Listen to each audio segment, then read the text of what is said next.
가나의 혼인잔치 본문을 가지고 계속 말씀을 나눕니다. 사실은 나눠야 될 게 굉장히 많은데 오늘까지 가나의 혼인잔치 가지고 나누겠습니다. 다음 주부터는 이제 또 다른 본문을 나누겠는데요. 이 가나의 혼인잔치가 있기까지 지금 가나의 혼인잔치가 이게 2장에서 나오잖아요. 2장에서 나오는데 1장과 3장의 구조를 보면요. 이 2장이 왜 이게 나와야 되는지를 우리가 살펴볼 수 있죠. 2장에서는 사건이 몇 가지가 나오죠. 큰 스토리가 몇 개의 스토리가 나오냐면 하나는 가나의 혼인잔치입니다. 가나의 혼인잔치가 나오고 또 하나의 스토리는 성전 척결 사건이 나옵니다.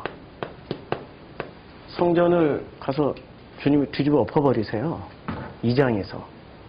근데 성전 척결 사건은 마태나 마가나 누가에서는 이게 앞에 배치가 됩니까? 뒤에 나오는 사건입니까? 뒤에 나와요. 뒤에 나와요. 근데 여기는 요한복음에서는 2장에 바로 나와버려요. 도대체 가나의 혼인잔치가 이야기가 나오고 성전 척결 사건이 나온다. 그럼 뭔가가 연관성이 있는 거예요. 연관성 없이 느닷없이 뭐 2장에 이렇게 딱 배치가 돼서 나온다. 이게 이해가 잘 안 되는 거죠. 도대체 어떤 연관성이 있는지 우리가 이걸 알아야 되는 거죠.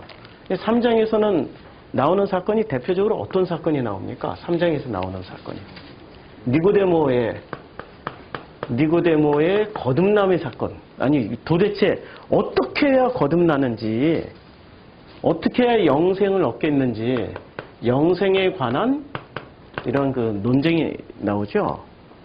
그 다음에 니고데모에 대한 논쟁이 나오고, 그리고 또 무슨 사건이 나옵니까? 세례 요한이 나옵니다. 그러니까 니고데모의 이야기의 연장선상에서 뭐 하나님이 세상을 이처럼 사랑하사 주옥 같은 요한복음 3장 16절이 나오고요. 그 다음에 나오는 이 스토리가 세례 요한의 이야기가 나옵니다. 세례 요한이 뭐라고 얘기합니까? 그는 흥하여 하겠고 나는 쇠하여 하리라, 이런 말씀이 나오고, 그 다음에 31절에 위로부터 오시는 이는 만물 위에 계시고, 그러니까 확실하게 교통정리를 해요. 세례 요한의 또 연장선상에서 확실하게 교통정리를 해줘요. 그러니까 1장에서는 주인공이 누구죠? 1장 1절부터 시작해가지고 1장에 몇 절까지입니까? 1장 18절까지는 로고스 얘기입니다. 로고스가 육신이 되어서 우리 가운데 거하셨다. 로고스가 사르크스가 돼서 우리 가운데 오셨다. 우리와 함께 존재하신다. 이런 내용이잖아요. 핵심은. 그리고 이 처음 시작할 때부터 로고스가 있었는데 그 로고스는 하나님을 향해서 가고 있었던 그 존재가 바로 로고스다라고 1장 1절부터 18절까지는 말씀하고 있고요. 그 다음에 그 이후에는 누가 주인공이 되는 겁니까? 세례 요한이 주인공이 되죠. 세례 요한이 주인공이 돼가지고 뭐라고 얘기를 하죠? 하나님의 어린 양이다. 하나님의 어린 양이다. 그리고 세례 요한이 자기의 제자 둘을 예수에게 보내요. 어린 양이다라고 했던. 그러니까 제자 보내는 사건이 나옵니다. 제자 보냄을. 자, 그러면 2장의 위치를 잘 보면요. 1장에 로고스와 세례 요한이 등장하고, 요분이 등장하세요. 요한이 등장하시고, 3장에서 또 누가 등장하죠? 요분이 등장하세요. 요 사이에 지금 끼어있는 샌드위치 구조입니다. 그러면 우리가 반드시 2장을 알기 위해서는 누구를 알아야 되는 거죠? 답이 나오죠. 세례 요한. 이 정도까지 잘 설명해 드렸는데 그래도 예수가 주인공이에요. 이렇게 주장하신다면은 할 말씀이 없죠. 그래서 모든 성경은 예수가 주인공이죠. 그러나 지금 1장, 2장, 3장에서 의도적으로 이 요한 복음에서는 세례 요한과 세례 요한 사이에 지금 가나의 혼인잔치와 성전 척결 사건을 딱 집어넣어놨단 말이에요. 1장의 주인공은 사실상 로고스를 빼면 세례 요한이고요. 3장에서 주인공은 니고데모이지만 그러나 그 후반부는 또 세례 요한입니다. 그래서 세례 요한과 요한 사이에 배치를 해뒀는데 이걸 읽어내야 되는 거죠. 왜 세례 요한과 세례 요한 사이에 이 가나의 혼인잔치, 성전 척결 사건을 배치를 했냐. 자, 가나의 혼인잔치에서 제일 중요한 키워드는 뭘까요? 우리가 지난번, 지지난번 다 키워드를 다 말씀드렸는데 오늘의 키워드는, 오늘 중요한 키워드는 그때 달라요. 오늘 중요한 키워드는 물과 포도주입니다. 물과 포도주예요. 제가 물어볼게요. 예수님이 말씀하실 때 이 성경에서 여러분들은 선택을 하라면은 물을 선택하시겠어요? 포도주를 선택하시겠어요? 예? 물파 한번 손 들어보세요. 물파. 예. 그 다음에 포도주파. 주당파. 물과 포도주가 반반 나뉘셨어요. 뭐가 중요할까요? 지금 이 의도를 보면은 1장과 3장 사이에 물과 포도주를 지금 배치해놨단 말이에요. 세례 요한과 세례 요한 사이에. 세례 요한과 세례 요한 사이에 물과 포도주를 배치해놨는데 예수는 세례 요한을 말할 때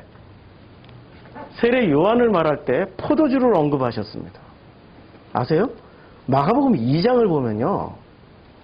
마가복음 2장에 이런 사건이 나옵니다.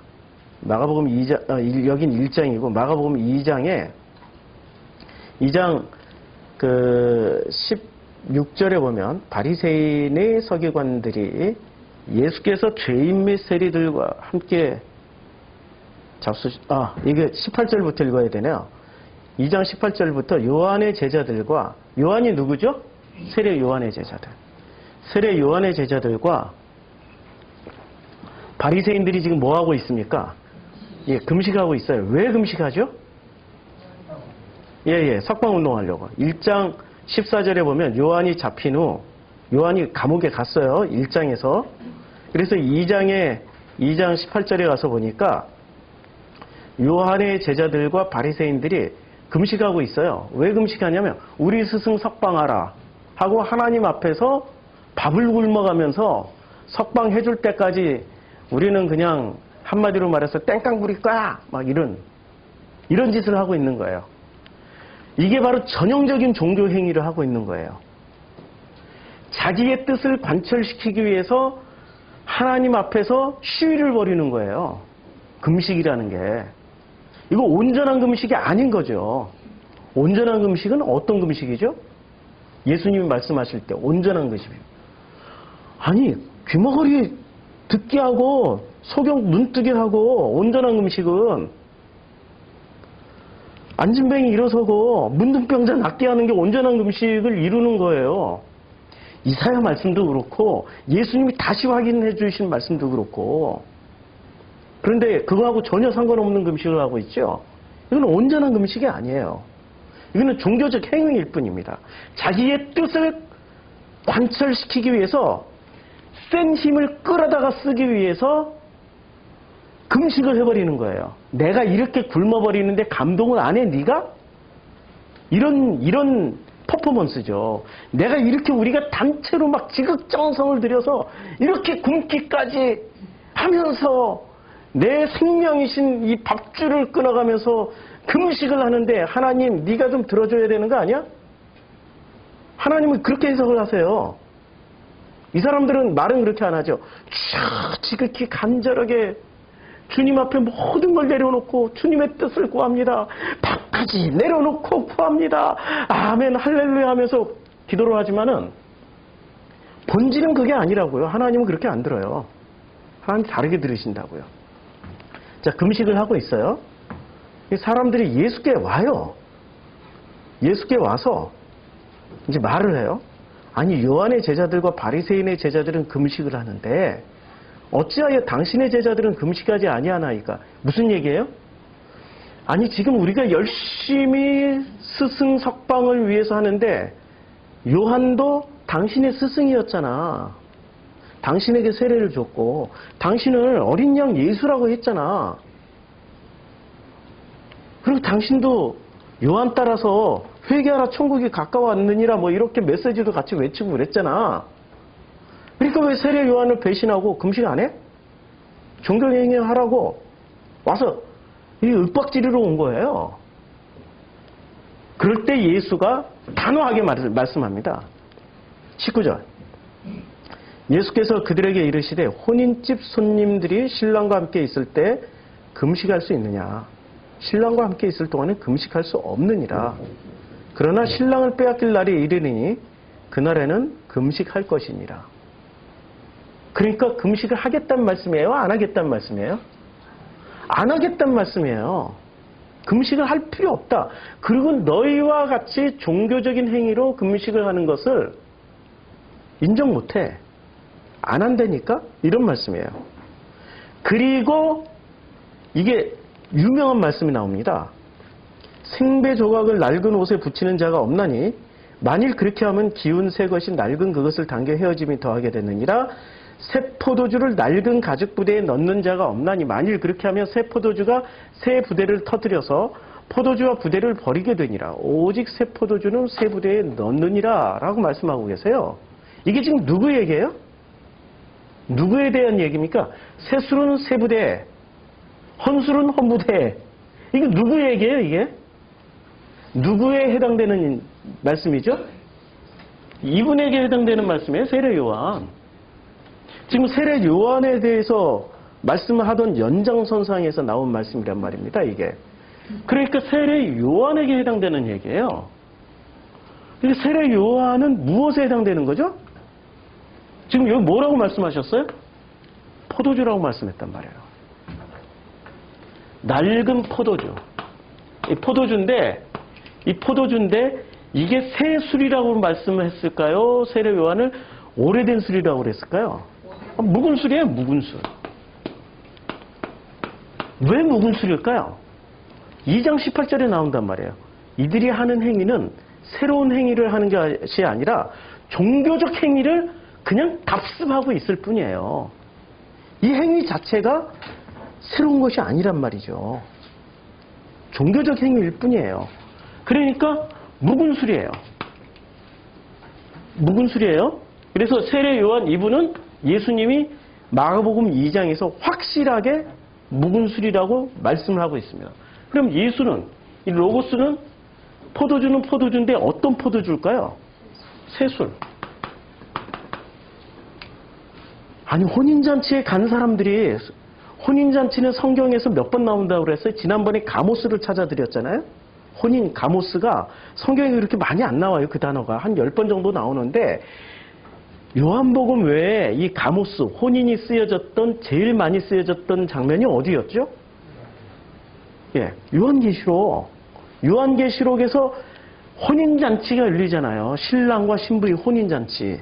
그리고 복음서에서도 신랑과 신부의 혼인잔치가 열리는데 그 혼인잔치의 장면이 무엇을 상징하고 있습니까? 혼인잔치. 나의 혼인잔치라고 생각하시면 되죠. 내가 혼인잔치를 하는데 그 혼인잔치에 묵은 술에 취해야 될까요? 새 술에 취해야 될까요? 내가 주님과 결혼하는 자리인데 묵은 술에 취해서 결혼식을 올려야 돼요? 새 술에 취해서 결혼식을 올려야 돼요? 놀라운 얘기죠, 지금. 세례 요한을 1장과 3장에 배치를 해서 가나의 혼인잔치에서 나오는 물과 포도주를 설명하기 위해서 이렇게 넣어놨는데 이제까지 설교하시는 분들은 이걸 못 찾은 거죠. 그냥 물이 변하여에 초점을 맞췄던 거죠. 왜 변하여에 초점을 맞췄을까요? 능력이니까, 능력. 그렇죠? 신비한 능력이니까. 능력을 열심히 얘기하면은 그 능력을 받아가지고 교회 부흥, 교회 성장, 뭐 이런 것으로 다 연결시켜버리는 거죠. 능력은 성장하고 연결시켜버리는 거예요. 거기에 초점을 맞추신 거예요. 아니죠.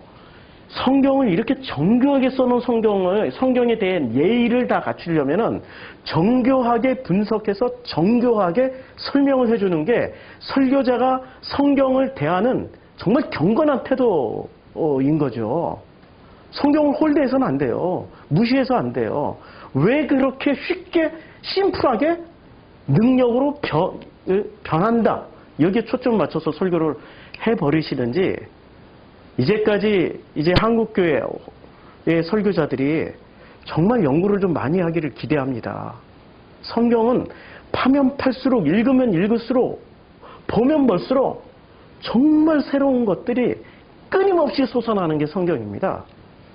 자, 그래서 세술에 취하는 자리가 어디가 된 거예요? 혼인잔치가 된 거예요. 혼인잔치에서. 그 혼인잔치에서는 신랑과 신부의 혼인잔치지만 참석했던 여자도 변하는 거예요.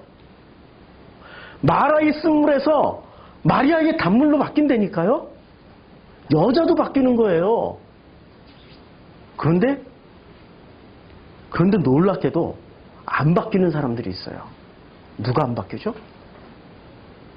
누가 안 바뀝니까? 자, 요한복음 2장에 보면 안 바뀌는 사람들이 나오는데, 자, 연회장은 물로 된 포도주를 맛보고 어디서 났는지 알지 못하대. 물돈 하인들은 알더라. 연회장이 신랑을 불러요. 그러니까 연회장과 신랑이 굉장히 측근인데도 불구하고 도대체 이게 어찌된 일인지 신랑에게 물어보는 거예요. 그러니까 이 포도주를 공급하는 책임은 연회장에게 있을까요? 신랑에게 있었을까요?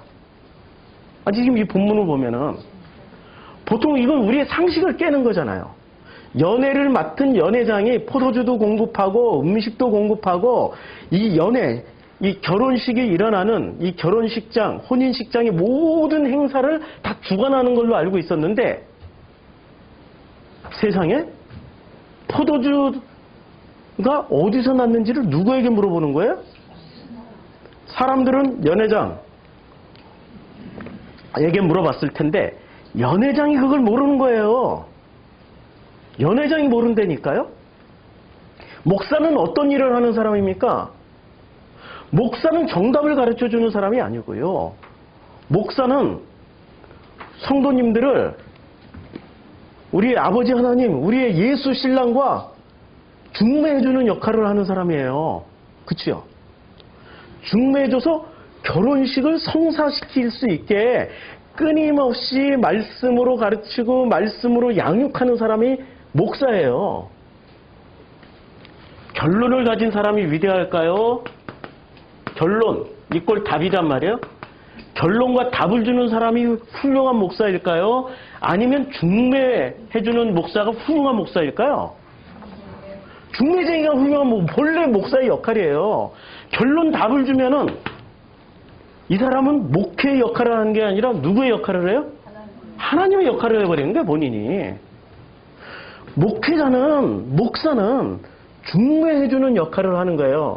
그래서 누가 나에게 답을 물으면 난 답을 잘 몰라. 사실은. 성경 물어보면 잘 몰라. 근데 뭐는 잘해요? 중매쟁이 역할. 하나님을 소개해주고 신랑을 소개해주는 역할은 제가 그건 잘할 수 있어요. 그런데 수많은 목사들이 요리로 가는 거죠. 결론과 답을 주는 걸로. 자, 연회장은 지금 어떤 역할을 하는 사람입니까? 중매를 해줬던 역할이에요? 답을 주는 역할이었어요? 답을 해주는 역할이었죠. 연회장이란 말이 중매쟁이가 아니란 말이에요. 이 결혼식을 성사시키고 결혼식의 모든 행사 과정을 다 책임지는 자리란 말이에요. 근데 정작 이 사람이 뭐를 몰라요?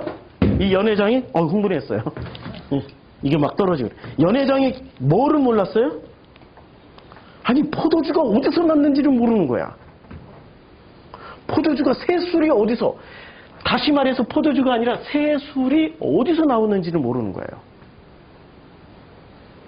예수가 그 사도행전 2장에 새술에 취하는 사람들이 나오잖아요. 세술은 누구로부터 말미암음이에요? 오직 예수 그리스도 그분으로 인한 보혜사 성령님께서 우리에게 주신 술이 세술이란 말이에요. 세술에 취하는 자리가 혼인잔치예요. 그치요? 그러니까 사도행전 2장에서 성령 받는 자리가 무슨 자리였어요? 그게 혼인잔치라니까. 목사가 하는 일은 성령 받게 하는 자리, 그 자리까지 인도해서 자기가 주는 게 아니라니까요. 근데 신사도 집회 가면 성령이 오시옵소서, 성령의 바람이 불어주시옵소서 말은 이렇게 하지만 성령 빨리 와서 빨리 바람 불어가지고 막 돌아버리게 만들어버리란 말이야. 이런 얘기잖아 말이에요. 그래서 성령을 부려먹잖아요. 그치요? 그게 신사도고 그게 지금 현재 신비주의 하시는 분들의 모습이란 말이에요. 목회자는 그냥 어떻게 했어요? 그날 마가이 다락방에서 목회자가 누가 있었어요? 아무도 없었어. 목회자가 어디 있어 도대체? 목회자 아무도 없었어요. 그냥 모였어요. 모이라고 그래서 모였어요. 모여가지고 원래 인원이 몇 명이었어요? 그 모이는 인원이 다 모이면 몇 명이 모여야 돼요? 500명이 모여야 돼요. 그런데 몇 명 모였습니까? 500 빼기 120명 하면은 380명은 어디로 갔어요? 네, 어디로 갔는지 몰라. 요한복음 1장에서도 제자를 둘을 보냈는데 하나는 안드레였어요. 근데 한 명은 어디로 갔는지 몰라. 아니 이 한 명이 안 돌아가고 사라지지만 않았으면은 이분이 베드로가 될지, 이분이 요한이 될지, 이분이 야고보의 위치에 설지 어떻게 알았어? 그렇지 않아요? 그치요? 사라지는 사람들이 항상 있다니까. 슬그머니 사라져버려. 슬그머니. 380명이 슬그머니 사라져. 세수를 맛봐야 되는 그 엄청난 자리를 체험을 못 해버리는 거예요. 혼인잔치를 체험을 못하고 그냥 슬그머니 사라져버린단 말이에요. 문제가 심각한 거죠. 그래서 제가 우리 프로시코마이 성도님들께 꼭 부탁을 드려요. 제발 요한복음 2년 할 거거든요. 앞으로 1년 반 남았어요. 그 다음에 창세기 8년을 할 겁니다. 그래서 도합 앞으로 9년 반 남았습니다. 그때까지는 좀 참고 나오세요. 사람이 완벽한 사람이 있습니까? 우리는 완벽과 온전을 제가 여러 번 설교를 했는데, 완벽은 흠이 없는 거예요. 그냥 한마디로. 흠 없이 완벽한 거예요. 온전함은 흠이 있는데, 이 흠을 가지고 그야말로 인정을 받는 거예요. 이럼에도 불구하고 인정받는 거예요. 인정을 누가 해주십니까? 이게 하나님이 해주시는 거예요. 완벽은 누가 만들어가는 거죠? 예. 완벽한 분은 하나님 한 분밖에 없어요. 이 온 우주에 완벽하신 분은 하나님 한 분밖에 없어요. 근데 인간은 끊임없이 온전을 추구합니까? 완전을 추구합니까? 완벽을 추구한다니까요? 완벽을 추구하는 이유가 뭘까요, 도대체? 선악 지식을 먹어버린 거예요. 선악 지식이라는 열매가 우리를 하나님처럼 되게 해줘요. 그래서 하나님처럼 되는 사람은 온전한 것은 이건 너무 약해 보여. 우습게 보인다니까요? 온전한 사람들을 보면 다 흠이 있어요. 과정 중에 있는 ing니까. 그래서 선악 지식에 충만한 사람일수록 완벽을 추구하기 때문에 항상 누군가를 비판해야 자기가 높아진다고 생각해요.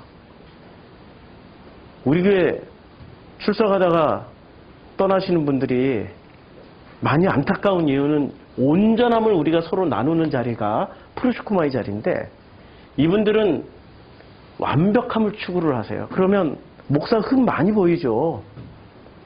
일단 키가 작아요. 그 다음에 뭐 흠을 찾기 시작하면 끝도 없죠. 털어서 먼지 안 나는 사람이 어디 있습니까? 다 나죠. 제가 유일하게 예를 들을 수 있는 예화는 최영희 성도밖에 없어요. 제가 최영희 성도를 예를 안 들고 만약에 우리 성도님들 이름 거로만 하면서 예를 들면 견디실 수 있겠어요? 그래도 맷집이 제일 좋으신 분인데 세상에 그 본래 뜻은 모르고 최영이 깐다 이거야. 최영이 깐다. 어떻게 마누라를 그렇게 무시하냐 이거야. 에? 마누라도 무시하는 인간이 어떻게 복음을 전할 수 있냐고. 아니 이런 것까지 다 흠이 돼버려요. 그 깊은 속내는 모르고. 아유 참 이해하시죠?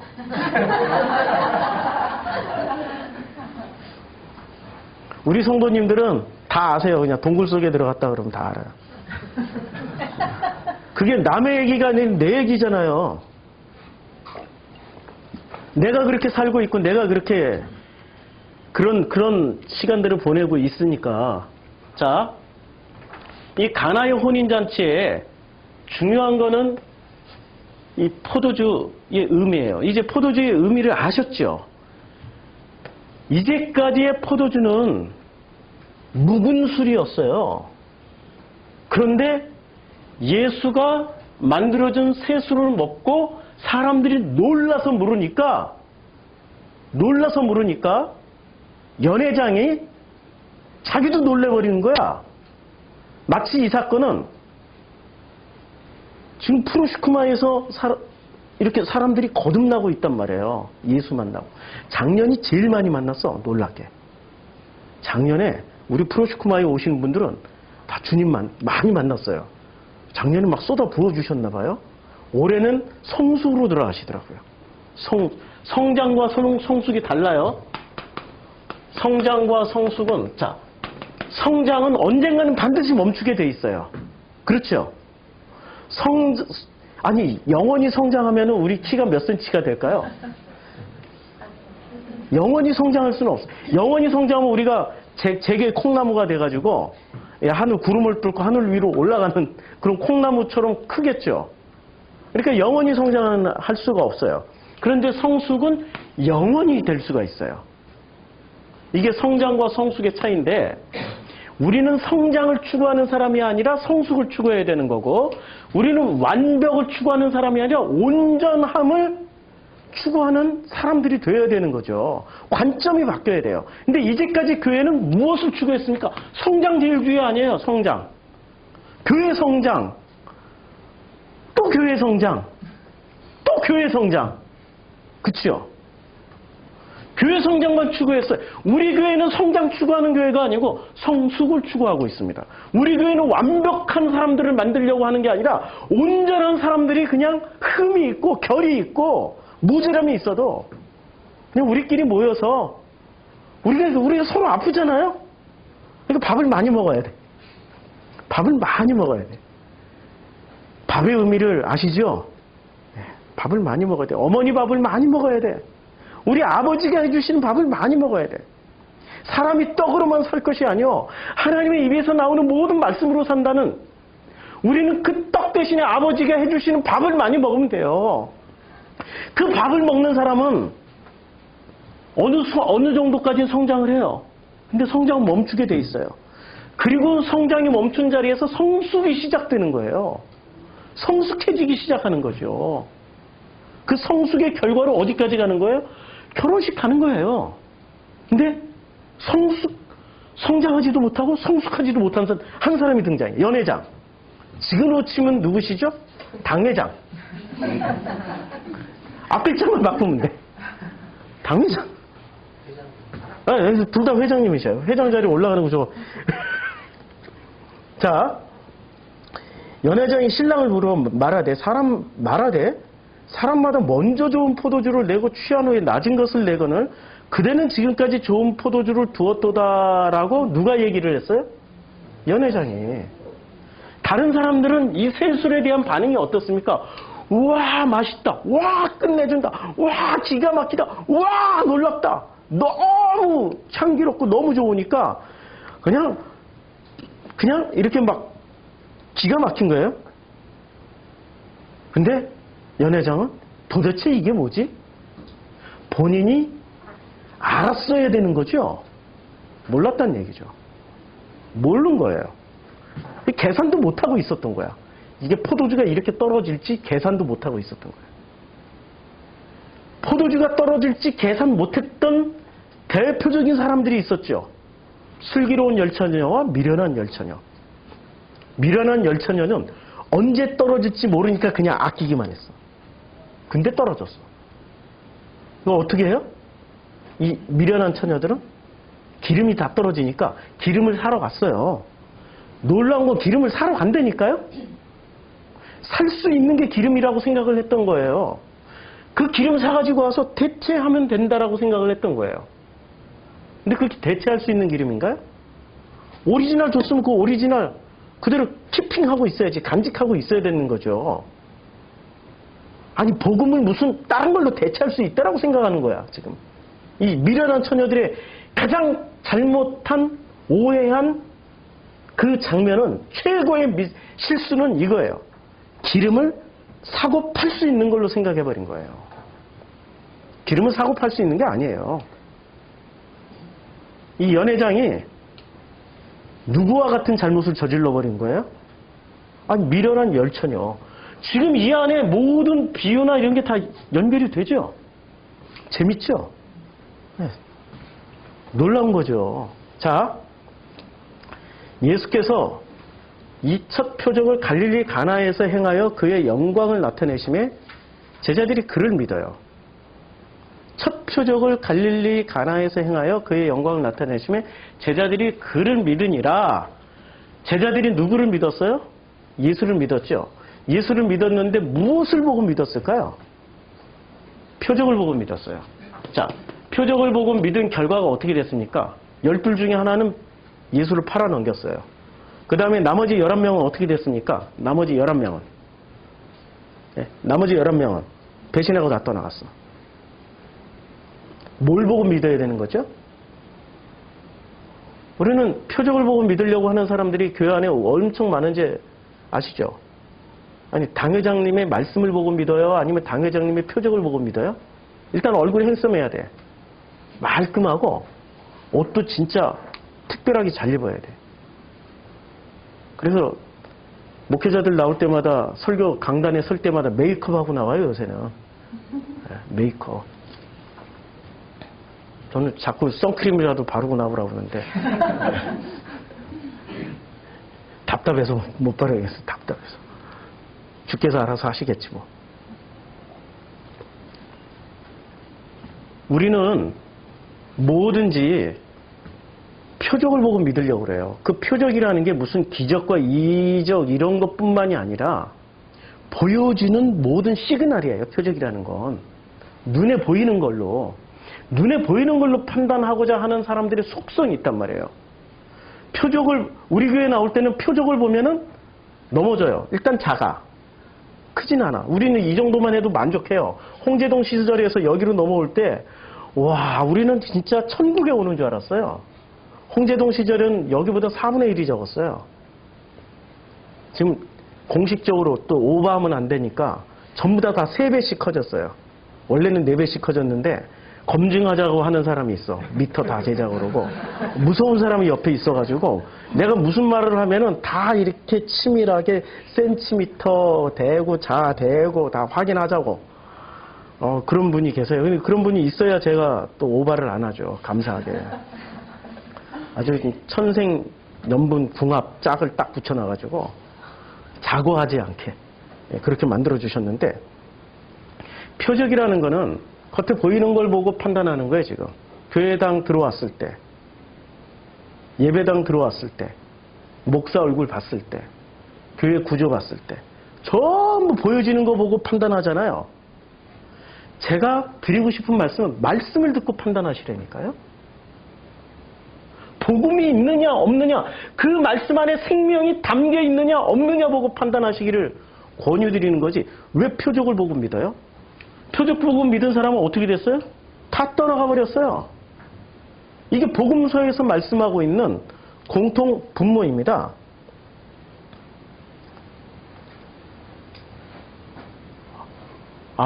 설교 시간에 해야 광고가 돼가지고 성서학당 합니다. 요번 주 수요일부터 해요. 예. 나중에 동영상은 지나가면서 클릭하면서 스톱되니까 자세하게 읽어보시고. 우리 프로시쿠마이 교회가 조직이 없었어요, 그동안에. 그렇다고 지금이 무슨 조직이 있는 것도 아니고. 조직이라는 게 뭐죠?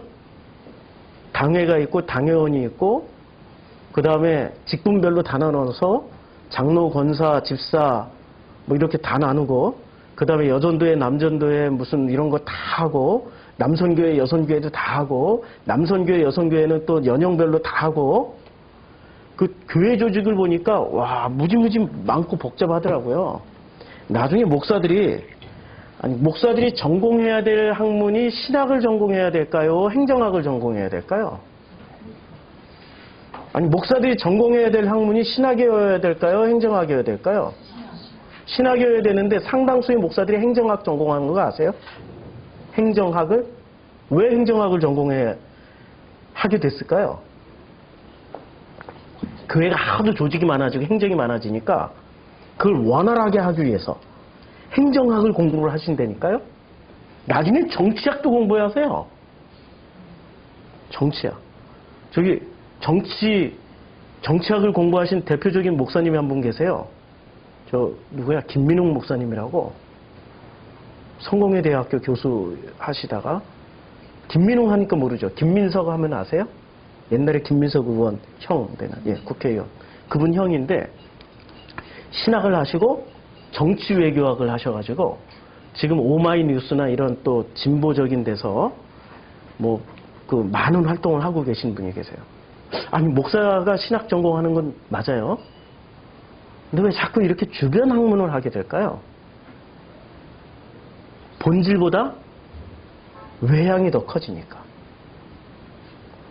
목사는 주구장창 신학만 해야죠. 주구장창 성경만 파야 되는 게 목사여야 되는 거죠. 설교자가 되어야. 그렇죠? 행정은 그냥 우리 성도님들이 하시면 돼요. 자기가 다 쥐고 하려고 그러니까 행정학까지 해버리는 거지. 노래니까 연회장 자리에서 내려오시라니까. 연회장! 당회장! 내려오시라니까. 꼭 당회장님들은 부목사를 쓸 때 전공자, 신학 전공자를 쓰겠어요? 행정 전공한 부목사를 쓰겠어요? 행정 전공한 부목사 쓴다니까요? 정치 외교 전공한 그런 사람을 써요. 하도 등치가 커지니까. 대형 교회는 자기네가 벌린 사업만 해도 어마어마하게 이게 몇백억이 돌아간단 말이에요. 몇백억이. 그러니까 정치, 행정 이런 사람들을 써서 규모를 유지를 해야 되는 거죠. 목사는 성경 잘 읽고 열심히 신학해서 자기가 배운 대로만 설교하면 돼. 인류사에 존재했던 신학대로만 설교하면 돼. 그렇게 안 해서 문제지. 우리는 조직이 없어요. 그리고 조직을 만들 생각도 없고 그러나 한 가지 소망은 있습니다. 무슨 소망이 있냐면은 이 말씀이 우리 안에 말씀이 로고스가 지우고 해야 될 것 같은데 로고스가 육신이 되어서 우리 가운데 거하시는 사건이 있어야 되는 거예요. 로고스가 육신이 되어서 우리 가운데 거하실 때 우리가 무엇이 되는 거죠? 우리 안에 무엇이 담겨 있는 겁니까?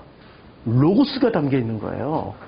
우리는 로고스를 담고 그 로고스로 인하여서 자기 로고스가 깨지고 자기 로고스가 내려지는 그런 상황을 통하여서 하나님의 은혜를 체험하면서 하나님의 은혜로 점점 더 성숙해져 가는 그런 온전한 존재여야 되는 거예요. 그게 지금 우리 안에 로고스를 담아야 되는 이유 중에 하나인 거죠. 근데 로고스는 어디에 다 담겨 있죠? 경전에 담겨 있잖아요. 성경에. 그러니까 이 성경에 담겨 있는데 이 성경을 우리가 읽고 또 성경을 암기를 해야 돼요. 제 소원은 우리 다음 세대에 뭘 남겨주고 갈까? 제 소원은 말씀드리라면은 우리 김구 선생님은 소원이 뭐였죠? 첫째 소원은 독립. 그래서 이 나라의 문지기가 되는 거다. 두 번째 소원도 독립. 그래서 이 나라의 문지기가 되는 거고 세 번째 소원도 독립. 근데 저의 첫 번째 소원은 첫 번째, 두 번째, 세 번째 소원은 우리의 어린 자녀들이 우리의 젊은이들이 로고스를 말씀이 육신이 돼서 육신이 됐다라는 말은 로고스가 어떻게 됐다는 얘기예요? 내 몸이 이게 사르크스란 말이에요. 사르크스. 이 사르크스 안에 새겨지기를, 함께 거하는 걸, 함께 공존하고, 살아가는 것을 제가 이게 소원이에요. 우리 어른들은, 우리 프로슈크마에 오실 정도면은 이미 성경을 많이 읽으신 분들이 왔다라고 생각하고, 우리 어른들은 또 머리가 좀 나빠. 저 같은 경우는 자꾸 이렇게 뭘 잊어버려요. 심지어는 옛날에 기억했던 것도 다 잊어버리고 있어요. 놀라운 은혜죠. 그래야 둘이 같이 살아가지. 다 기억하면 어떻게 살아가요? 못 살지. 자꾸 잊어버려야지 오래 사는 거지. 우리 어른들은 말씀, 육신, 즉 로고스가 우리 몸에 새겨지는 것을 우선으로 하지 않고 읽고 나누는 것을 우선으로 하고, 우리 자녀들은 이 말씀이 몸에 새겨지는, 그리고 몸에서 공존할 수 있게 살아갈 수 있도록 하는 일에 저는 최선을 다할 거예요. 왜냐하면 이제까지 교회가 실패했던 이유는 이거예요. 교회가 왜 실패했냐면, 교회가 우리 다음 세대에 해석만 줬어요. 해석만 줬어요. 이게 구원받는 길이야. 예수가 길이요 진리니까 예수는 이런 분이야 하고 해석만 줬어요. 해석을 줬는데 이 해석이 한계가 뭐냐면, 해석이 만약에 한 사람이 예수에 대한 해석을 수십 가지, 수백 가지, 수천 가지를 가지고 있으면 괜찮아요. 해석이 수만 가지면 괜찮아요. 상황과 상황, 정황, 어떤 조건, 이런 속에서 수없이 다양한 해석으로 예수가 해석이 되니까.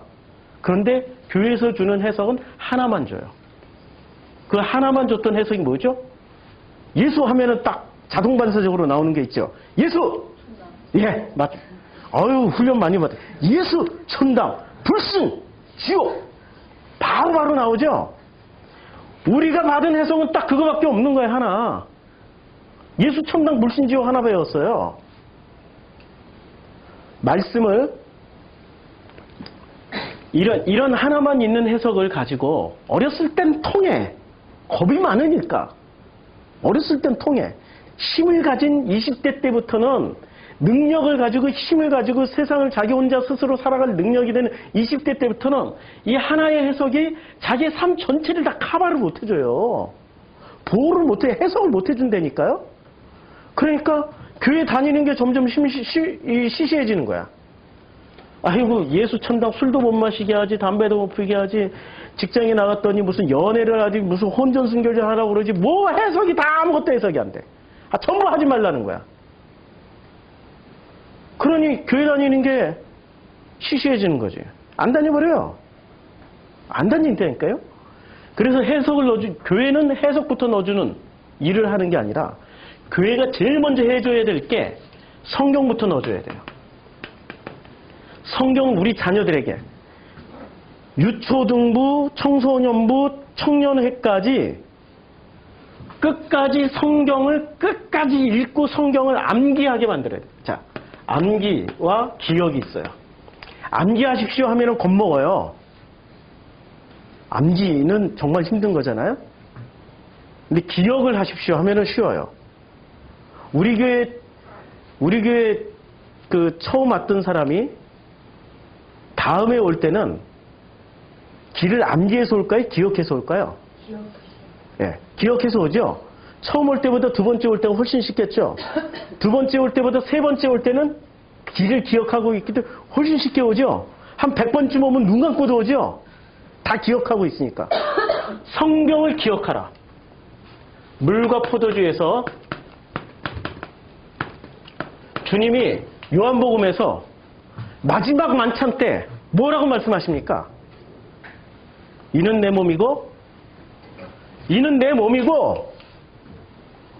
내 살이고 내 피고, 그쵸? 사르크스를 가지고 말씀하시는 거예요?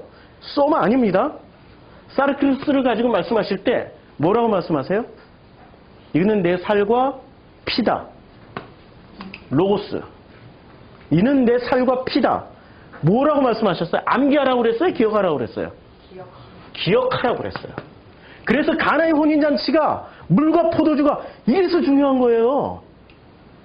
지금 물과 포도주가 왜 2장에 나왔는지를 전체를 지금 아우르고 있는 이것을 설명하기 위해서 나온 이 본문이 간의 혼인잔치예요. 기억을 해야 되는 겁니다. 처음에는 더듬더듬하고 찾아와요.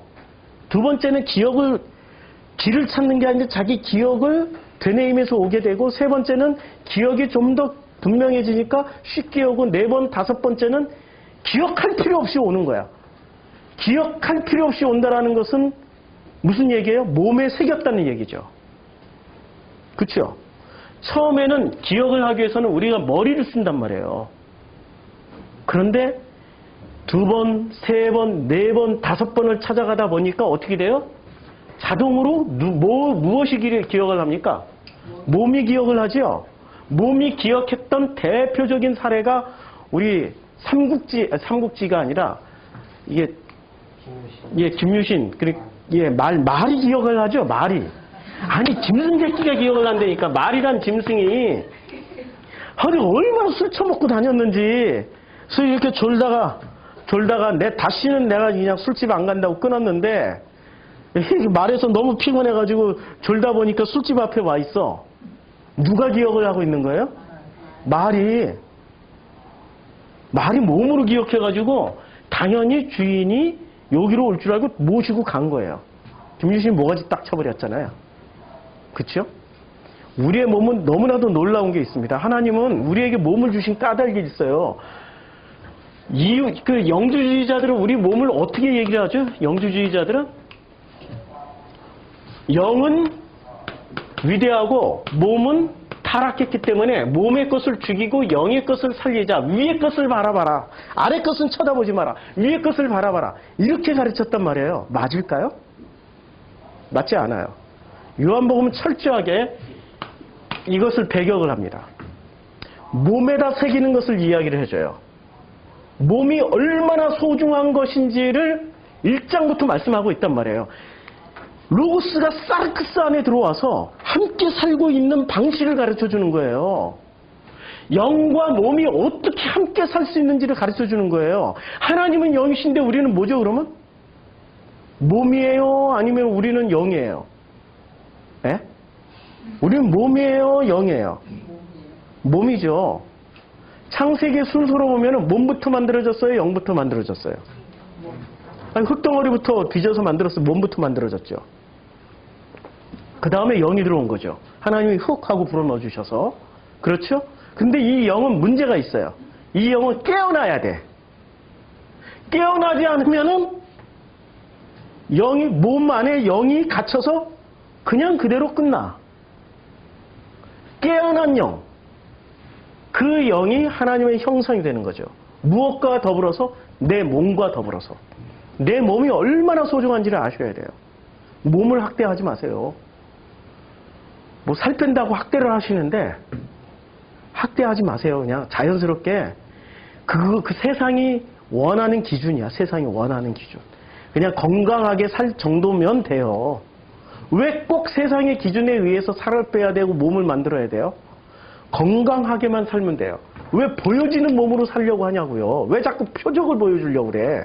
표적이라는 말이 그거잖아요. 보여주는 거, 보여지는 거, 보고 보여지는 거. 이 세상은 전부 다 표적만 구하고 산다니까요. 표적을 구하지 말고 몸 안에 있는, 내 몸이 기억하고 있는 로고스를 가지고 사는 거예요. 로고스로 인해서 우리 몸 안에 있는 그 영이 깨어나고, 로고스로 인해서 우리 영의 양식이, 몸과 영의 양식이 로고스가 되는 거예요. 그거 먹고 사는 거예요. 진수성찬 먹는 사람이 행복할까요? 날마다 호텔 식당을 다니면서 최고급 인류 레스토랑 다니면서 맛있는 밥이란 맛있는 밥은 전 세계 프랑스 요리, 이탈리아 요리, 중국 요리 다 찾아가면서 그렇게 한 끼에 몇십만 원, 몇백만 원 써가면서 사는 사람이 행복할까요? 그냥 엄마 밥 먹는 사람이 행복할까요? 예, 우리 엄마 밥 해주신 분들은 다 여자들만 엄마들만 대답하네. 엄마 밥 먹는 사람이 제일 행복한 거죠. 엄마 밥 먹는 사람이 제일 행복한 거예요. 아무리 산의 진미 엄청나게 맛있는 그런 밥은 가끔 먹을 때 맛있는 거지. 그건 매일 먹으면은 똑같아. 다 조미료 들어가 있고 다 똑같아. 아무리 뛰어난 요리사를 할지라도 그 요리사는 그거 하나만 잘 만들어. 요리사가 요리를 다 잘한다고 착각하지 마세요. 그거 하나 잘 만들어서 요리사 자격증 딴 거예요. 그거 하나만 잘 만들어요. 근데 우리 엄마는 매일 똑같은 밥을 해주고 똑같은 반찬이라도 그게 진짜로 맛있는, 물리지도 않고 질리지도 않아요. 무슨 차이가 있을까요? 요리사는 팔아먹기 위해서 만드는 밥이지만 엄마는 살리기 위해서 만드는 밥이에요. 내 자식 살리기 위해서 밥 만들어주는 거지. 그래서 밥을 안 먹으면 속상해. 근데 요리사는 밥을 안 먹으면 괜찮아. 안 먹어도 괜찮아. 돈 냈으니까. 근데 우리 엄마는 내가 밥을 안 먹으면 속상해. 무슨 차이가 있어요? 사랑이 담겨 있는 거예요. 우리 몸이 어떻게 기억을 하냐면은 로고스가 들어오는 순간 그 사랑의 느낌을 가지고 기억을 하는 거예요. 그래서 우리 교회는 오늘부터 청소년, 어린이부, 청년들 말씀을 몸에 담는 일을 할 겁니다. 익숙치 않고 편안치 않은 길일 수도 있어요. 하다 보면 로고스가 우리 몸에 들어올 때 처음엔 잘 몰라요. 근데 어느 순간 이 로고스가 우리 몸 안에 들어왔을 때 무엇이 달라지냐면 우리는 그냥 성경만 기억하고 있을 뿐인데, 말씀만 기억하고 있을 뿐인데 해석이 다양해지기 시작해요. 말씀이 육신이 돼서 우리 안에 들어와 있으면은 20살 때 해석 달라지죠. 30살 때 해석 달라지고 40, 50, 60 돼서 해석이 다 달라질 겁니다. 내 인생을 살아갈 때 아버지 대신 이 말씀이 오신 거니까 이 말씀이 아버지로서의 역할을 다 해주셔요. 로고스가 아버지 것이니까. 그걸 기대하고 하는 거예요. 그래서 해석을 가진 종교는 반드시 사라집니다. 끝나요. 해석은 세대마다 그리고 나이대마다 지적 수준에 따라서 다 달라지기 때문에 해석만, 그것도 한 가지로만 해석을 주는 종교는 반드시 사라져요. 그런데 놀랍게도 해석은 안 주고 경전만 담아주는 종교는 지금까지 끝까지 활성화돼서 잘 성장하고 있어요. 영원히 안 없어져요. 유대교, 이슬람 다 경전을 몸에다 담고 있어요. 힌두교 경전을 다 몸에다 담고 있는 종교예요. 불교 경전을 몸에다 담고 있는 종교예요. 말씀이 육신된 종교란 말이에요. 그들은 끝까지 가요. 근데 기독교 어느 순간 성경 공부조차도 신천지한테 밀렸어. 성경도 안 읽고 안 가르쳐준다는 얘기예요. 뭐를 가르쳐줘요? 해석만 준다는 얘기예요. 이제 기독교의 미래는 그렇게 밝지 않아요. 그래서 우리 프로시쿠마이가 추구하는 공동체는 이런 겁니다. 시스템, 뭐 조직적으로 운영되는 게 아니라 관계 공동체. 관계 공동체라는 게 이게 뭘까요? 관계 공동체여야 돼요. 그래서 관계 공동체여야 되고 조직은 상하 관계에서 유지가 되지만 관계는 상하가 좌우로 자유로운 인격적인 만남으로 이루어지는 겁니다. 우리 이제 기존의 교회는 조직하잖아요. 근데 조직은 조직이 우선 되어서 지켜져야 하는 대상이 되지만 관계는 우리 개개인이 다 소중해요. 우리 프로시쿠마이 교회가 엄청 성장했다라는 거. 제가 요새 댓글을 보면서 우리 밴드에 올라오는 그 댓글들을 보면서 감동을 받고 있습니다. 아니 저보다 더 성장하셨더라고요. 저는 그냥 말씀을 통해서 중매쟁이 역할을 하지만은 실제로 더 성숙해지신 분들은 성숙을 지금 깊이 있게 이렇게 성숙해져 가시는 분들은 우리 성도님들이세요. 그래서 이거는 나중에 그 화면 수도하면 다 읽을 수 있습니다. 화면 수도하고 화면 수도하고 읽으시면 다 돼요. 그래서 말씀이 육신이 되어 우리 가운데 거하시는 역사를 체험하는 사람은 말씀 이꼴 나. 관계. 그러니까 관계는 어떻게 이루어지냐면 이렇게 이루어집니다. 이게 관계 중심이란 말이 이런 얘기예요. 우리는 전부 다 관계는 어떻게 이루어지냐면 세상의 인간관계는 어떻게 이루어지냐면 목적이 있어야 돼요. 거기에 반드시 이권이 있어야 돼요. 이권이 있어야 돼요. 돈이 있어야 되는 거죠. 뭔가 사업체 뭐 이런 걸로 이루어지잖아요. 뭔가 먹을 게 있어야지 이게 관계가 형성되잖아요. 먹을 게 없으면 관계 형성 안 돼요. 이웃지간도 요새는 다 끊어져 있어요. 아니 형제지간도 다 끊어져 있어. 뭐 유산상속이나 뭐 이런 거 돼야 또 부모님한테 아부하면서 오면서 뭐 어머니 아버지 이러고 찾아오지 며느리들이. 그런 것마저 없으면은 진짜 순수한 관계는 참 찾아보기 힘들어요.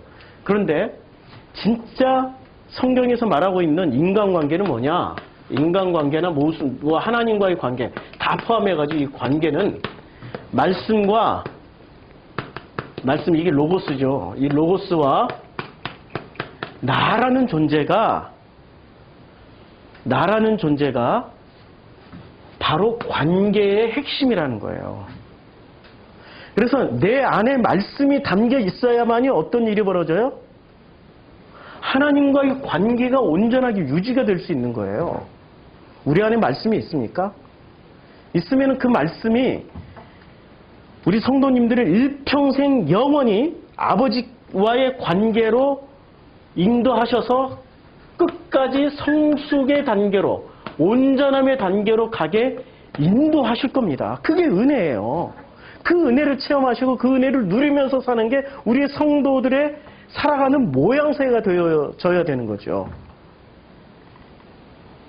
창세기 3장 4절에 이렇게 말씀하고 있습니다. 뱀이 언제나 요 짐승이 항상 문제인데 글자 너무 작아서 안 보이시나요? 예. 뱀이 여자에게 이르되 너희가 결코 죽지 아니하리라. 왜 죽지 아니한다라고 얘기를 했을까요? 근데 우리 성경에서 죽는 게 좋아요? 안 죽는 게 좋아요? 죽는 게 좋죠. 안 죽는 게 문제예요. 선악지식을 먹는 날에는 결코 죽지 않는다라고 지금 누가 얘기했어요? 뱀이 이야기를 했어요? 맞아요. 절대 안 죽어요. 뭐가 안 죽어요? 어떻게 예수와 함께 십자가에 죽을 수가 있냐 이거죠. 안 죽는다니까? 뱀이 말했던 얘기는 이거야. 여자에게 이르되. 여자가 누구예요? 결혼해야 될 귀네들이에요. 여자들. 근데 결혼식장에서 결혼하는 의미는 어떤 의미가 될까요? 우리는 결혼하면 야 드디어 행복 시작이다. 와 드디어 로맨스의 시작이다. 이렇게 시작하면서 결혼들 하지요. 근데 막상 결혼 생활하면은 뭐가 시작돼요? 자기 죽음이 시작돼요. 저는 맨날 죽어요. 맨날 죽어요. 우리 성도님을 다 아실 거예요. 제가 다 고백하니까. 맨날 죽어요. 날마다 죽는 자리가 결혼 생활이에요. 결혼해보신 분들은 아시죠? 안 해본 우리 청년들은 환상을 가지고 있는데 괜찮아. 그 환상 끝까지 가지고 있어야 결혼을 할 수 있으니까. 환상이 있어야 결혼하지. 결혼하는 순간부터 죽는 거야. 근데 우리가 가지고 있는 환상은 그것을 못 죽게 만들어요. 죽지 못하게 만든다니까요. 갈라디아서 2장 19절에 내가 율법으로 말미암아 율법에 대하여 죽었나니 이는 하나님에 대하여 살려. 죽음은 왜 죽어야 되는 거예요? 하나님에 대하여 살기 위해서 죽는 거예요. 성경에서 말하는 죽음은 살기 위해서 죽는 거예요. 죽기 위해서 죽는 게 아니고 살기 위해서 죽는 거예요. 근데 율법이 뭐죠? 율법은 성경 말씀이죠. 그런데 이 율법을 제일 잘 지켰던 사람들이 바리새인입니다. 근데 바리새인들이 죽습니까? 절대 안 죽어요. 자신들은 절대 안 죽이고 사람들만 죽여요. 뭐로 패서 죽여요? 율법으로 패서 죽여요. 성경 말씀으로 패 죽여요. 왜? 성경 말씀은 자기가 휘두를 수 있는 것으로 휘둘러 버리니까. 그런데 성경 말씀이 내 안에 들어와 있고 나와 성경 말씀이 하나가 되어 있으면 어떻게 되죠? 그 말씀이 누구를 죽여주세요? 나를 죽여준다니까. 말씀과 내가 결혼하면 그 말씀이 나를 죽여요. 결혼으로 비유를 했단 말이에요. 혼인잔치로 비유를 했단 말이에요. 말씀과 결혼을 해야 되는 거죠. 성령과 결혼을 해야 되는 거죠. 주님과 결혼을 해야 되는 거죠. 그렇죠? 그래서 선악지식의 열매를 먹으면 결코 죽지 않는다라고 뱀이 얘기를 했어요. 근데 그런데 우리는 모두 죽어야 되는 존재입니다. 반드시 십자가에서 죽고 부활해야 되는 하나님의 자녀들이란 말이에요. 죽지 않는다는 말은 축복이 아니라 저주입니다. 뱀이 했던. 결코 죽지 않으리라. 그런데 아담과 하와가 그 말에 혹해가지고 안 죽는다는 말에 혹해가지고 홀라당 집어먹어버렸어요. 먹지 말았어야 되는데. 우리 이런 얘기하면은 꼭 옛날 얘기처럼 아유 먹지 말았어야 되는데 아담 형님 미워 뭐 이런 그 하와 누님 미워 이렇게 얘기를 하는데 그게 지금 누구 얘기예요? 내 얘기라니까. 내 얘기라니까.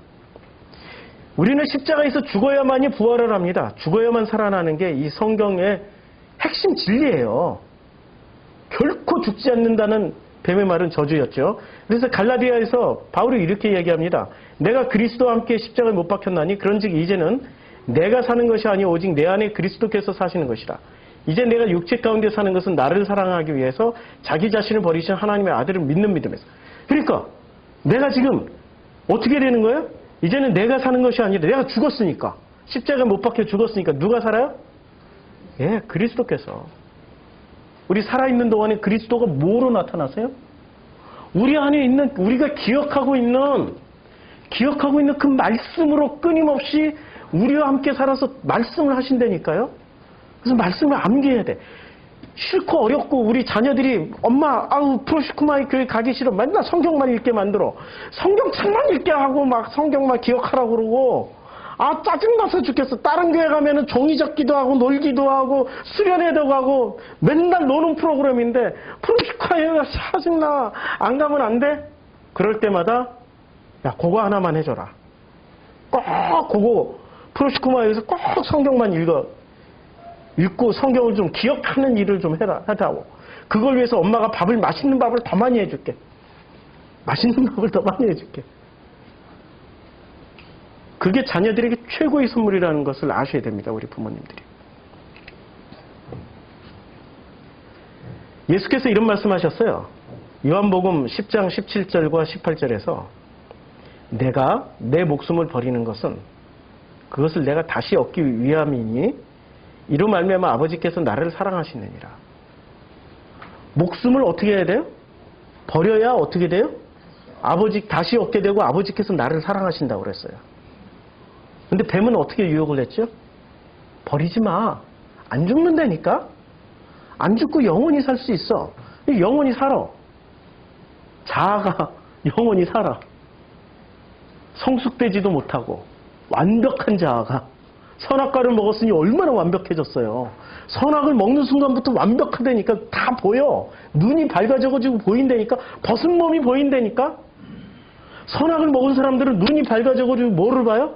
우리 교회에 나오신 분들 중에 선악의 최고의 챔피언들은 정성필의 흠을 다 봐.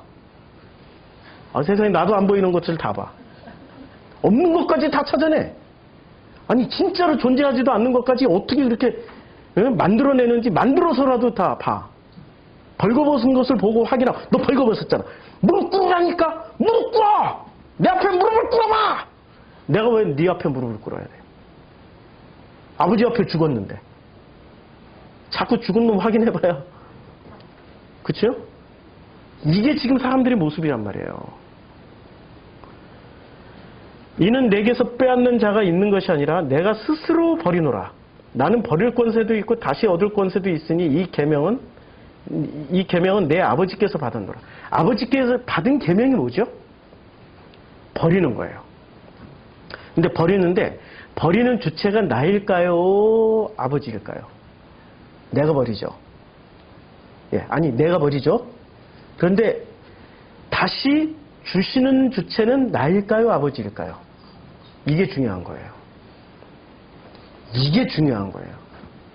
지금 우리 지난주에 수동과 능동이라고 제가 설교를 했죠. 기억하세요? 수동과 능동? 성령을 체험하고 우리가 말씀을 체험하는 것은 능동으로 체험하나요? 수동으로 체험이 되어지는 건가요? 수동으로 체험이 되어지는 거죠. 수동으로 체험이 되어지면은 그 다음부터는 나와 아버지가 요한복음 14장 20절에 나와 아버지와 예수가 하나가 되어서 한 몸이 됐다라는 거야. 그냥 하나가 되었어요. 우리가 됐다라는 게 이것을 다른 말로 하면 우리가 되어서 우리가 되면은 우리가 된 상태에서부터는 수동일까요? 능동이 될까요? 능동이 되는 거죠? 그러니까 우리는 영원히 수동으로 봤지만 영원히 능동이 될 수 있는 거예요. 그렇죠? 그 경계선을 아직 잘 모르시겠다면은 제가 설명을 다 안 드릴 테니까 세상에서 체험을 해보세요. 수동과 능동이. 오늘 지금 예수가 그 말씀을 하고 계시는 거예요. 예수는 버릴 권세. 이걸 권세라고 그랬어요. 그 다음에 예수는 또 받을 권세. 권세라고요, 권세.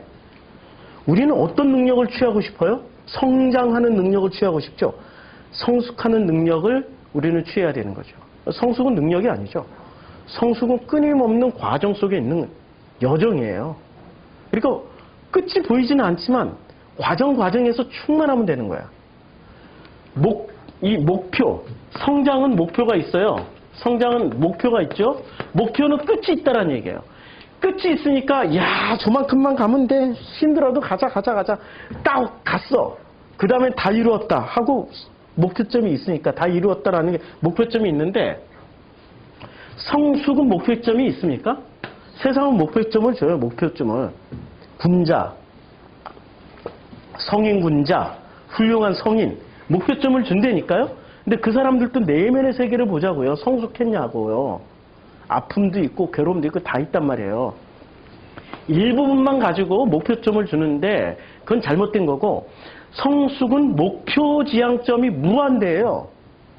그러니까 목표점이 없으니까 어떻게 돼요? 미리 겁먹고 안 가버려. 미리 겁먹잖아요. 못 가겠다고 어떻게 가겠냐고 그런단 말이에요. 미리 겁을 먹어요. 걱정하지 마세요. 이 성숙의 단계로 들어가신 분들은 ING에서 그 과정 가운데서 어떻게 돼요? 과정 가운데서 체험을 하게 됩니다. 과정 가운데서 어떤 체험을 하게 되죠? 아버지로 인해서 충만해지는 체험, 은혜의 체험, 사랑받음의 체험을 통해 가지고 목표점이 한참 남고 영원히 남았어도 그 과정에 충실하기 때문에 그 과정에서 이미 다 이루었다라는 말씀을 매 순간 고백할 수 있는 거예요. 매 순간의 고백. 그래서 그게 바로 권세라는 말이에요. 그 과정 가운데서 자기가 주도적으로 뭔가를 할 수도 있는 권세, 받을 수도 있는 권세. 자, 버릴 권세는 능동이에요, 수동이에요? 수동이죠? 아니, 능동이죠? 능동적으로 할 수 있는 권세가 있고요. 그 다음에 받을 권세예요. 수동이에요, 능동이에요? 수동이죠? 예수님은 이미 뭐가 되셨어요? 우리가 되신 분이죠, 우리. 예수님 우리가 됐으니까 능동이죠? 그 다음에 수동으로. 이게 순환곡선이에요, 순환곡선. 이해가 되시죠? 순환골이 되니까요. 그래서 예수님은 버릴 권세를 통해서 우리가 돼 있으니까 받을 권세를 받는 거예요. 버리고 받고. 그러니까 동굴 속에서 야호를 한 10번 외치면 야호 하다 보니까 야호예요, 호야예요? 중간에 들으면 호야가 되는 거죠. 그러니까 받을 권세도 있고 버릴 권세도 있고 버릴 권세도 있고 받을 권세도 있고 둘 다가 되는 거야. 우리 안에 들어와 있으면 이것을 삶에서 누리시라고요. 이것을 삶에서 누리는 자리가 무슨 자리? 가나의 혼인잔치. 그게 혼인잔치예요. 그게 혼인식에 우리는 참여하고 있고 손님으로 왔던 신랑이 됐던 신부가 됐던 연회장만 아니면 돼. 연회장만 아니고 제일 문제는 연회장이야. 연회장만 아니면 돼. 그 안에 있는 모든 그래서 가나의 혼인잔치에서는 특이한 게 있어요. 무슨 특이한 점이 있냐면은 자 여기서 예수는 마가복음에 의해서는 제자들을 많이 신랄하게 비판합니다. 내게 오는 어린아이들 막지 마. 이러면서 제자들에게 많은 비판을 가해요. 그렇죠? 근데 마지막 장면에 가서는 뭐 베드로 네가 3번 다 굴기 전에 나를 뭐 부인할 것이고 뭐 유다야 네가 나를 팔자더라 뭐 이렇게 얘기는 하지만은 그런 장면도 있지만 그러나 이 가나의 혼인잔치에서는 어머니와 형제들과 제자들과 함께 이 사람들을 지금 깠어요? 절대 안 했어요. 지금 연회장 하나만 영문 모르고 까닭 모르는 연회장만 이 맛있는 포도주가 이거 뭐야? 하고 예수한테 가서 물어보는 거야. 연회장 하나 빼놓고 나머지 사람들은 어떻게 돼요? 혼례 청함을 받았던 모든 사람들은 새 술을 마시게 된 거예요. 물론 연회장도 새 술을 제일 먼저 맛을 봤지. 놀랬지. 연회장은 연구할 거 아니야, 그 다음부터. 야, 이 새 술을 어떻게 만들 수 있을까? 연구를 해서 짝퉁을 만들어내겠죠. 그건 짝퉁술이지. 가나의 혼인잔치는 우리들에게 많은 메시지를 던져주고 있습니다. 그 중에 하나가 이게 능동과 수동이 무엇이 먼저냐라고 얘기를 하면은 동굴 속에서 야우 야우 야우 해보세요. 계속 해보세요. 그럼 메아리가 어떻게 들려와요? 호야 호야 호야 호야. 뭐로 들으셨어요? 야우로 들었어요? 호야로 들었어요? 호야로 들릴 수도 있는 거예요. 순서가 없다는 얘기죠. 우리가 점지정 성도님 글을 올려가지고 우리가 어느 순간부터 온전이란 단어를 좋아하게 되었다. 이 사람 빼고. 온전에는 사랑이 있었고 완전에는 칼이 있었다. 온전한 사람이기를 원하지만 완전한 나로서 존재하려 한다. 이것이 현재 나의 모습이다. 참 눈물겨운 고백이죠. 온전한 사람을 추구하다 보면 그게 성숙해가는 길이잖아요. 주님이 하십니다. 주님이 다 이루어주세요. 그렇게 그들은 식구가 되어가요. 우리는 광야에서 있잖아요. 이 목사들이 설교할 때, 목사님들이 설교를 하실 때 자기네들이 배운 신학대로 설교를 안 해요. 물론 총신은 그런 신학도 안 배우고, 총신은 전부 다 그냥 성경학교 수준으로 총신은 성경을 배우니까 뭐 총신에서 이런 얘기하는 건 기대하기 힘들고, 광야에서 나온 사람들이 그들의 이름이 핫비류였어요. 핫비류는 히브리 말로 오합지졸이라는 뜻이에요. 정체불명한 사람들이에요. 어중이 떠중이. 그들은 광야에서 노예 생활을 했어요.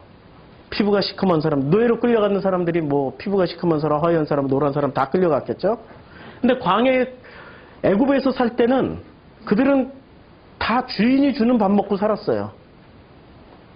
주인이 주는 밥 먹고 다 따로따로 밥을 먹고 살았어요. 그런데 애굽에서 홍해를 건너가지고 이 홍해를 건너서 어디로 갔습니까? 광야에 나갔어요.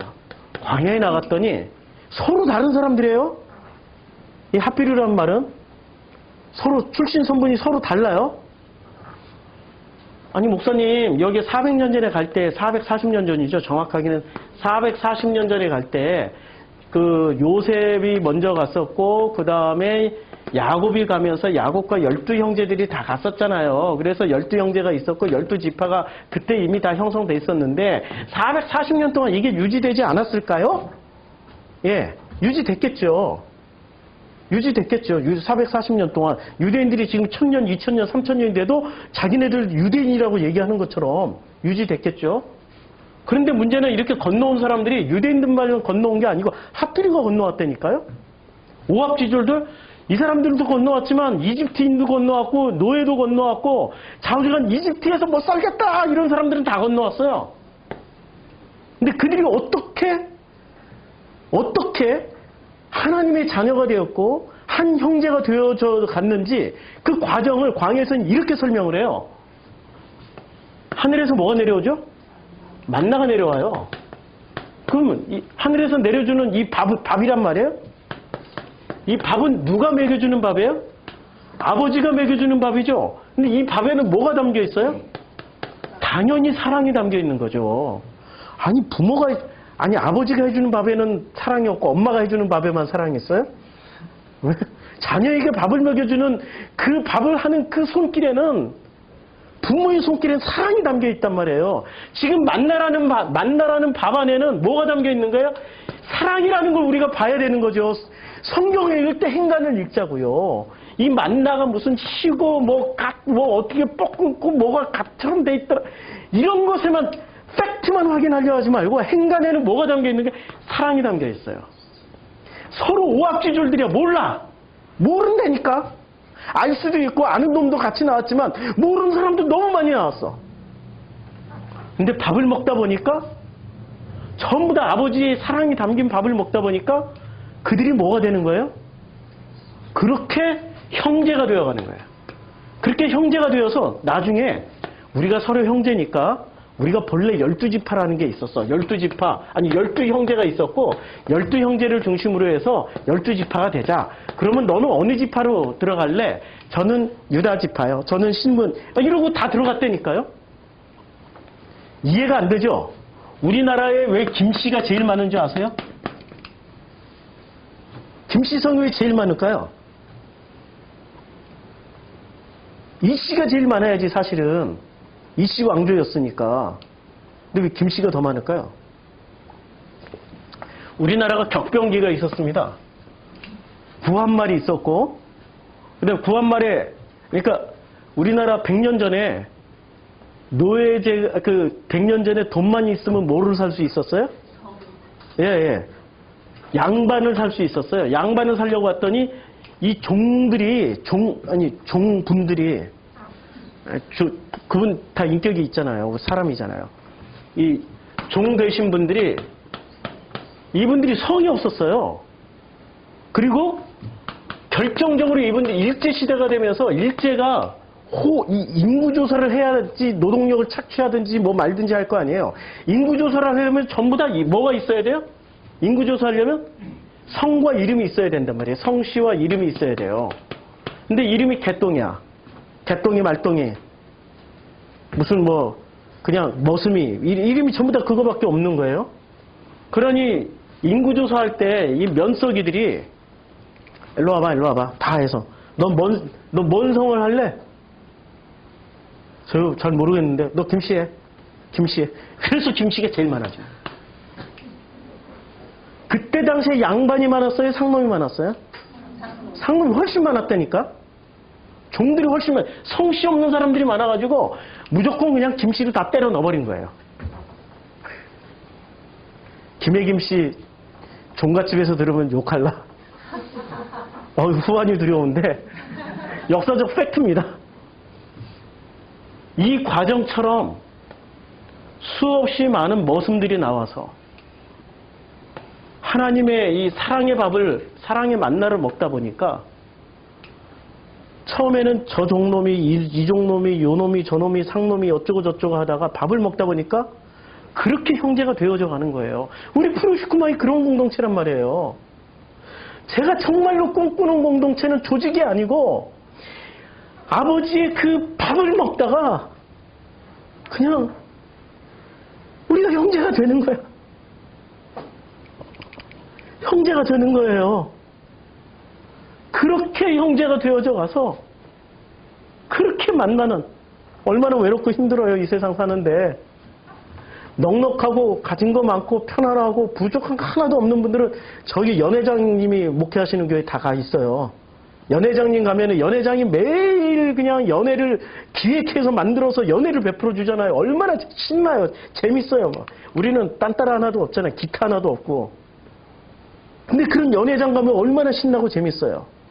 근데 우리는 이 밥을 먹기 위해서 오는 거예요. 아버지의 그 만나를, 사랑의 밥을 먹기 위해서 오는 거죠. 이 밥을 먹을 때 우리는 하나가 되는 거죠. 이 글을 페이스북에 올렸더니 이 구약학 박사님이 너무 아름다운 글이라고. 구약 박사님이, 교수님이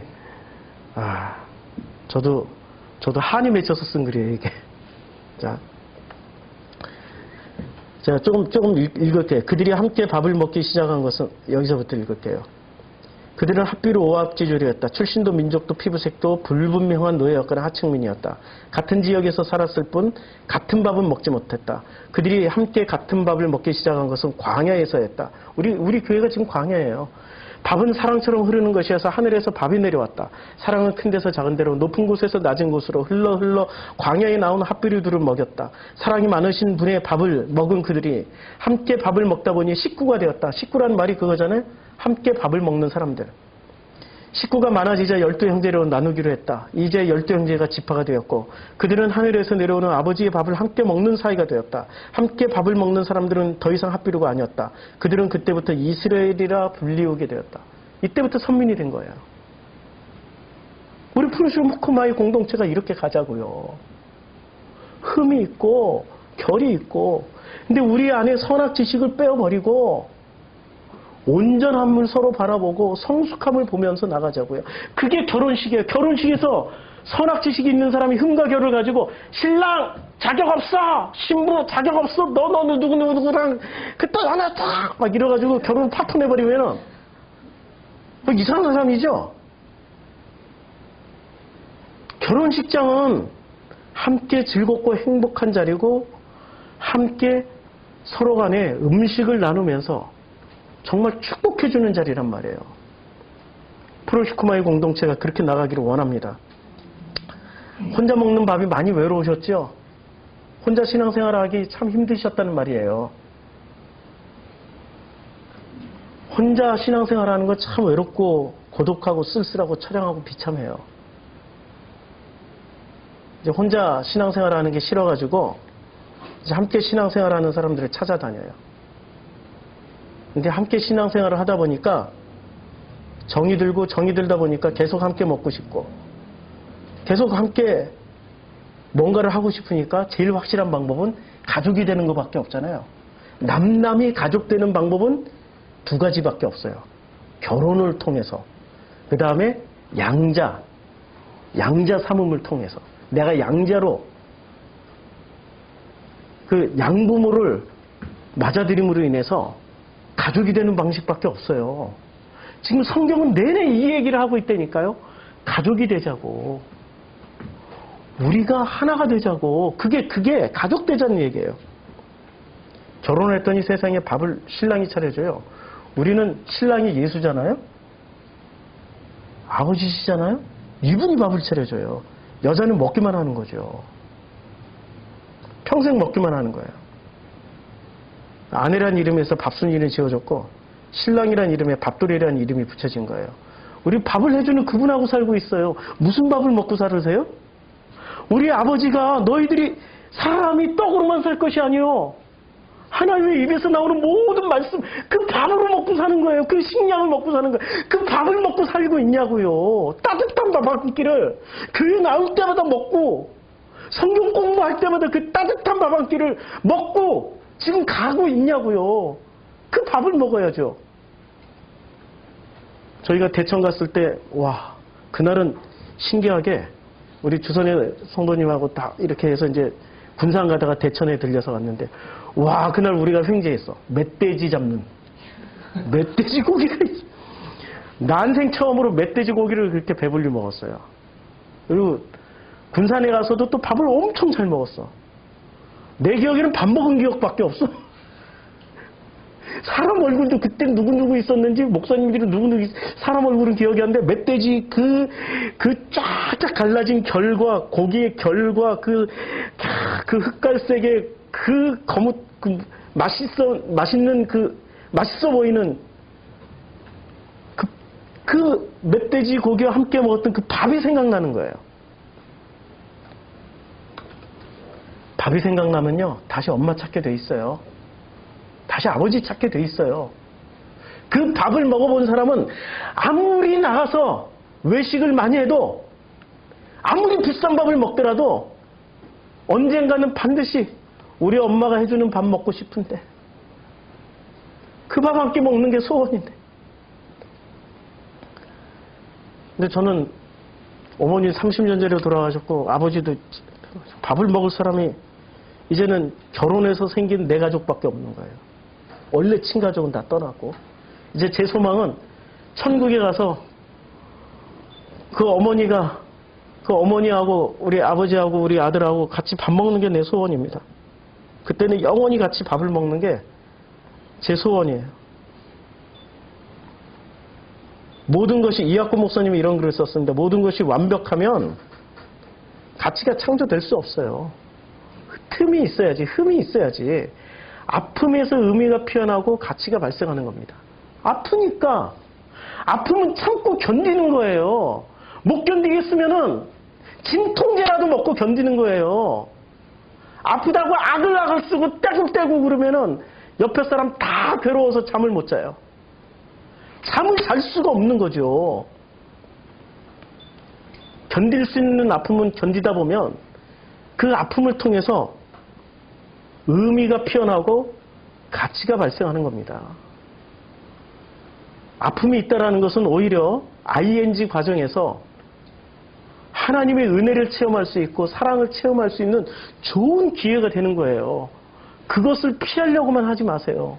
아픔과 상처가 우리를 피어나게 만드는 훌륭한 길입니다.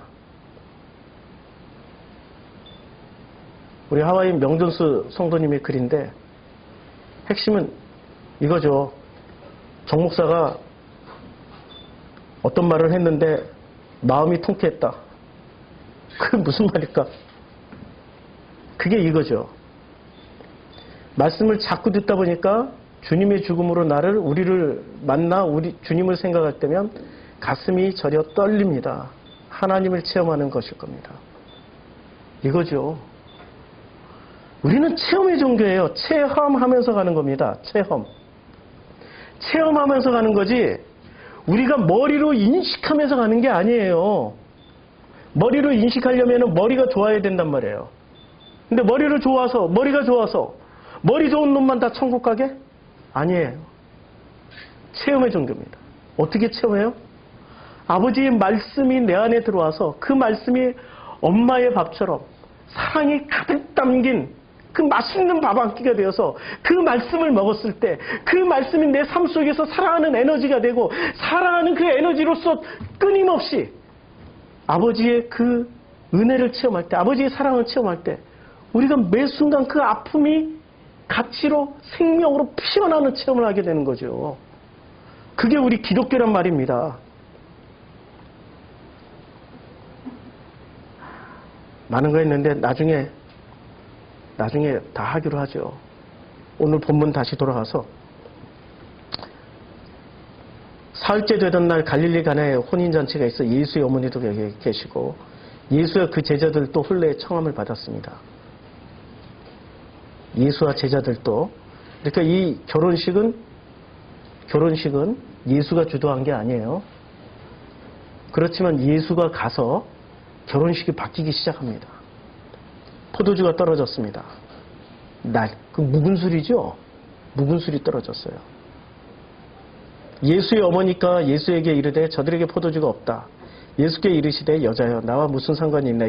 이 여자 얘기 다 했죠. 내 때가 아직 이르지 아니하였나이다.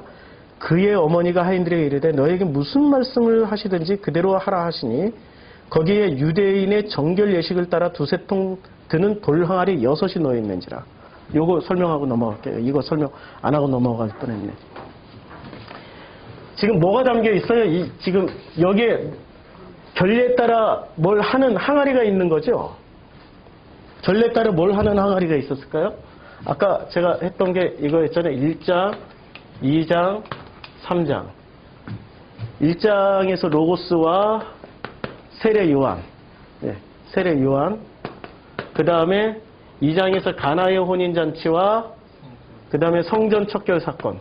그 다음에 3장에서 니고데모와 그 다음에 요한.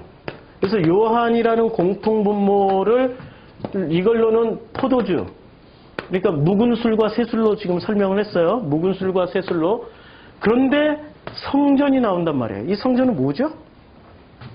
성전을 지을 때 뭐로 지으라고 그랬어요, 주님이?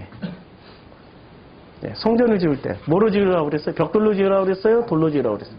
다듬지 않은 돌로 지으라고 그랬어요. 돌로 지으라고 그랬는데 그런데 지금 여기에 돌이 나온단 말이에요. 돌 항아리가 모두 몇 개예요? 6.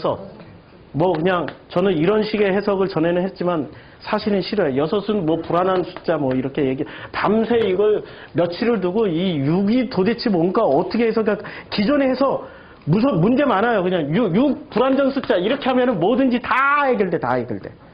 그런 식으로 이제 해석하기 싫어. 너무 저급해. 대신에 이 돌이라는 의미를 붙잡고 6이라는 숫자는 나중에 하나님 해석을 주시겠죠. 그때 되면 때 다시 설명해 드릴게요. 아직까지 해석이 안 됐어요. 그 전에 해석했다니까요? 그 전에 다 해석해서 몇 년 전에 다 설교했어요. 근데 그런 식으로 해석하기 싫고, 돌. 그럼 이 돌은, 지금 돌 항아리는 지금 재료가 같아요. 무엇과 재료가 같죠? 성전.